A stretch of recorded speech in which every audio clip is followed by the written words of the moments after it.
Isang matay habang dalawa ang sugatan sa pagsabog ng LPG tank sa Tondo, Maynila. Nasa frontline ng balitang yan si Gary De Leon. Sa kuha ng CCTV, makikita ang malakas na pagsabog sa isang tindahan ng LPG sa Raksabago, Tondo, Maynila noong September 24. Makikita rin ng pagtakas ng mga empleyado nito. Duguan at sunog ang balat ng 3 empleyado ng tindahan ng LPG nang abutan ng mga rescuer.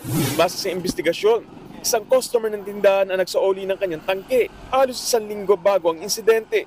Sumisingaw daw kasi ito, pero imbis na ibukod ang tangke, itinabi raw ito ng tindero sa mga bagong LPG tank. Hanggang sa sumabog ang sinauling tangke. Isa sa mga unang rumesponde, ang fire volunteer na si Ricky. Tiyempo kasing nakaparado sa tapat ng tindahan ng LPG ang kanyang fire truck.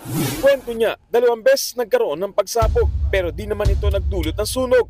Buti na lang at gawa sa konkreto ang tindahan kaya walang nadamay na iba pang establishmento.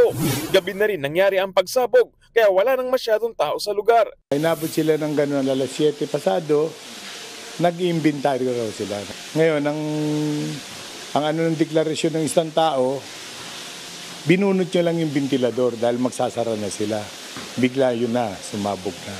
Ang 3 trabahador na sugatan sa pagsabog agad isinugod sa ospital.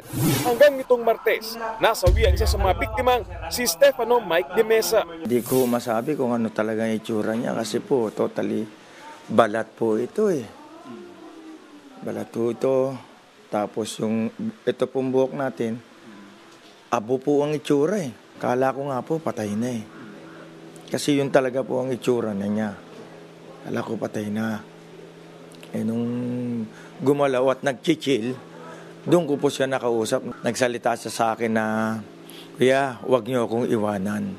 Nagpaabot naman ng tulong ang may-ari ng tindahan sa namatay at mga sugatan. Pag-uusapan pa ng pamilya ng mga biktima kung magsasampa sila ng demanda. Nagbabalita mula sa frontline, Gary De Leon, News 5. Mga kapatid, Julius Babaw po. Iba na ang may alam at may pakialam sa panahon ngayon.